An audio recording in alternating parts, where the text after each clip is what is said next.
Till now, everybody has been hearing about cost savings and all the profit margin of the company. Let me tell you, this is completely the opposite one.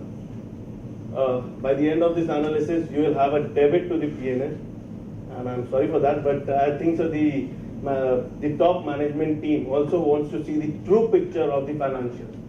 So I've taken this as my presentation topic because it's equally important to know what your real profit is. So moving towards the presentation, my analysis is on the lower of cost or market, and this is a way to revalue your inventory and record the same in your financial statements. Now, to know what LCM is, basically you should be knowing two terminologies very clearly. One is the historical cost and the other one is the replacement cost. Historical cost is the cost at which what you have paid to obtain it, basically the cost, the purchase price of the product, and the replacement cost is the cost that you will have to pay today to obtain that particular good for yourself. So these are the two main terminologies. Mainly the inventory is revalued on the historical cost of the company. That is, we can also say that as the standard cost of what Honeywell has. We have different ways to value historical cost. Intermec valued historical cost on the last purchase price paid, whereas Honeywell ACS has a methodology of calculating the weighted average of 12 months to calculate the historical price. Well, just let me take an example for it. Suppose your standard cost is like $100 and your sale price is like $50. I'm just taking a dog example. No product is like that. And your sale price is like $50, and your historical cost is like the replacement cost is somewhere near to $200. That will not qualify for a LCM analysis, even though it is generating a negative margin. I hope I've made my point clear.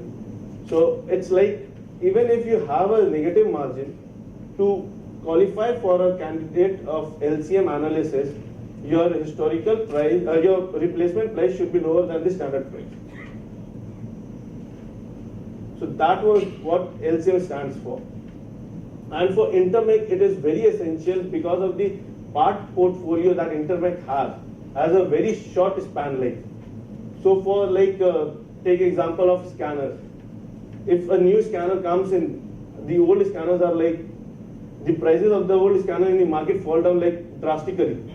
And it was an eye-opening experience after the exercise that a product can be sold at 50% lower than the standard price.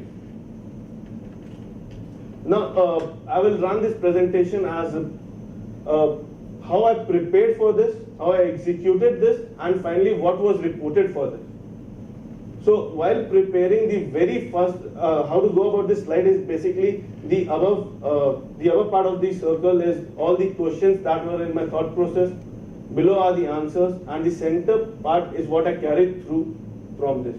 Before entering any analysis, the basic requirement is the population on which you want to do this study of. By population, I mean data.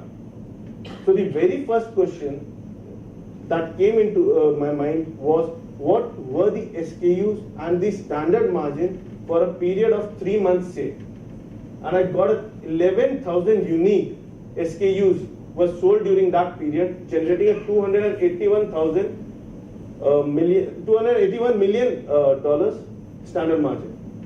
Now, after 11,000 products, the next step was, does my data need any cleansing, or it doesn't require any? But the answer to it came like, yes, it had some accounting adjustments that were required to be cleared before entering into any analysis. Now, this third step, like I have already mentioned, that LCM is driven by a negative margin. So the third step was to, does any SKU has a negative margin attached to it, or we are like very happy going, every product is earning a positive margin and we are happy to stop the analysis. But it was not the case. We finally came out with 846 SKUs, which generated a negative 8 million margin, standard margin. So now, to identify the root causes for these 846 was a real tough job for us, but we finally came out with few reasons like shipments, returns, rebates. Rebates and returns, you can't do much. They are general course of business. They will happen along the line of the business.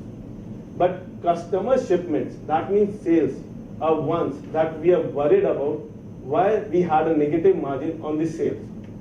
And finally, from the 11,000 unique SKUs, we ended up having a population of only 491 SKUs, which generated a negative margin of 1 million for the study.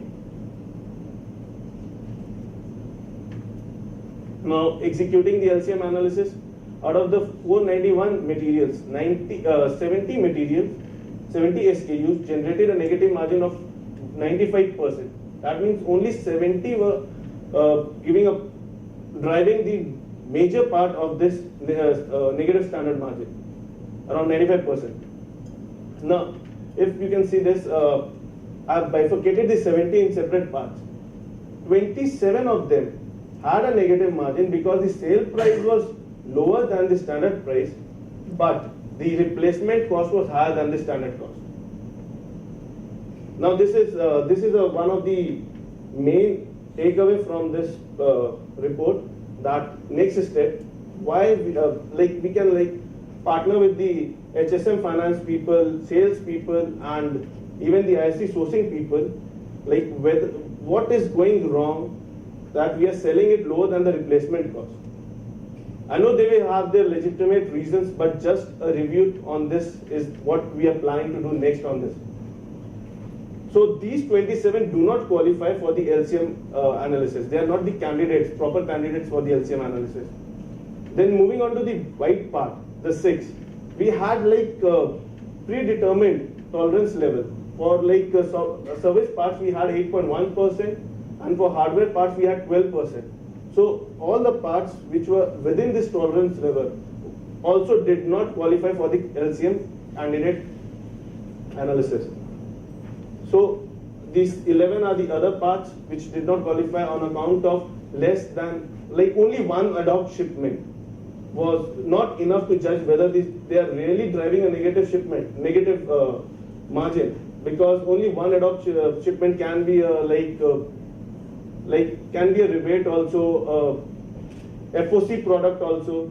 So these 11 were excluded from it. So we are left with 26 SKU parts that really generated, that really qualified for the LCM analysis. Now, regarding the LCM analysis output, here I have listed down the 10 major SKUs that drove that impact, and the units on hand. The impact was sales price less standard cost, and the LCM impact is this sales price minus cost into the units on hand. Finally, we had to debit our cost of goods sold by 735,000.